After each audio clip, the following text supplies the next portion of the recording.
નમસ્કાર મિત્રો, દિલ્હીનું એ જંતર મંતર અને વિદ્યાર્થીઓનું એ પ્રોટેસ્ટ. વિદ્યાર્થીઓની એક માંગ ધર્મેન્દ્ર પ્રધાનનું રાજીનામું અને એડ્યુકેશન સિસ્ટમમાં સુધારો.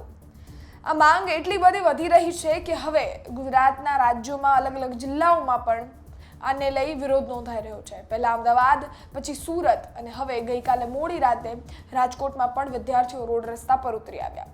રાત્રે રાજકોટમાં 12 વાગે વિદ્યાર્થીઓ રોડ રસ્તા પર ઉતરી અને સાથે જ આઈ સપોર્ટ સોનમ વાંગચુકના પોસ્ટર લઈ અને નીચે રોડ રસ્તા પર આવ્યા અને સાથે જ ધર્મેન્દ્ર પ્રધાન છે એમનું રાજીનામું માંગતા એડ્યુકેશન સિસ્ટમમાં સુધારો આવે એવી માંગ કરી.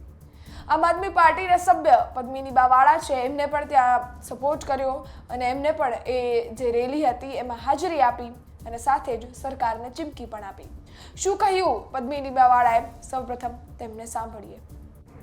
આજે આ રેલી અત્યારે રાત્રે 12 વાગે જે રેલી નીકળી છે એ આજે આપણા દેશની યુવા પેઢી જે પોતાના ન્યાય માટે લડે છે, જેને પોતાના હક માટે કોઈ પણ રીતે કઈ મંજૂરી મળતી નથી, બરાબર. અને આજે આપ લોકોએ જોયું હશે કે જે દિલ્હીમાં જે સ્ટુડન્ટ ઉપર જે લાકડી અને ધોકા વડે જે લોહી નીકાળી નાખ્યા છે, આ કઈ તાનાશાહી, આ કઈ સરકાર, જે આપણી પેઢી છે, જે યુવા પેઢી છે એ પોતાના ન્યાય માટે લડે છે.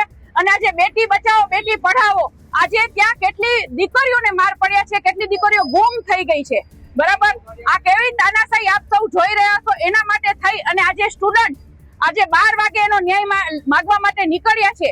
તો સરકારશ્રીને અપીલ છે કે જે છેલ્લા 3 વર્ષથી પેપર લીક થાય છે, હવે આવનારી સમયમાં પેપર લીક ન થાય અને સ્ટુડન્ટની માંગ સ્વીકારવામાં નહીં આવે તો નેપાળવારી થશે.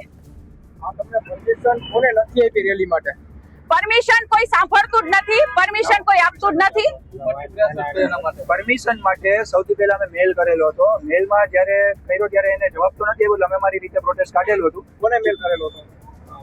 મેં કરેલો હતો મેલ, સીપી ઓફિસમાં કરેલો હતો. સીપી ઓફિસમાંથી કોઈ પણ રિપ્લાય અમને નહોતો આવ્યો. વર્ષોથી જ્યારે અમે પ્રોટેસ્ટ કરી ત્યારે અમને અટકાયત કરી અને 8 કલાકથી વધારે અમને પોલીસને બેસી દીધા હતા. એના પછી અમે લોકોએ લેખિતમાં પરમિશન માંગી હતી અને એ લોકો અમારી પરમિશન, તમે જોઈ શકો છો કે અમારી પરમિશન રિજેક્ટ કરી દીધી છે. તો શું આ દેશમાં કાનૂની રીતે કોઈનો ગલત નીતિનો સરકારનો વિરોધ કરવો ગુનો છે? કારણ કે મદ્રાસ હાઈકોર્ટે કીધું છે કે સરકારની ગલત નીતિનો વિરોધ કરવો એ દરેક નાગરિકનો અધિકાર છે. તો શું અમને અમારો અધિકાર ન આપી શકે સરકાર? અને રાજકોટ પોલીસ તો એવું તો શું કહી રહી છે કે અમને કોઈ પણ રીતે એક રેલીની પરમિશન નથી આપતા. અમે શાંતિપૂર્વક રીતે રેલી કરવા માંગી છીએ અને અમે કોઈ આતંકવાદી નથી, અમે કોઈ દેશદ્રોહી નથી. અમે આ ભારતના જ નાગરિક છીએ. અમે રાજકોટ પોલીસને સાથે રાખી અને શાંતિપૂર્વક રીતે રેલી કાઢવા માંગીએ છીએ, શાંતિપૂર્વક રીતે ધરણા કરવા માંગીએ છીએ.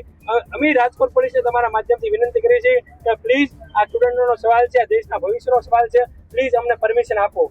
ભવિષ્યમાં આવું થશે અને નવા સ્ટુડન્ટ જો પરીક્ષાની તૈયારી કરશે તો એને શું પરીક્ષાની તૈયારી કરવી જોઈએ કે પ્રાઇવેટ નોકરી કરવી જોઈએ?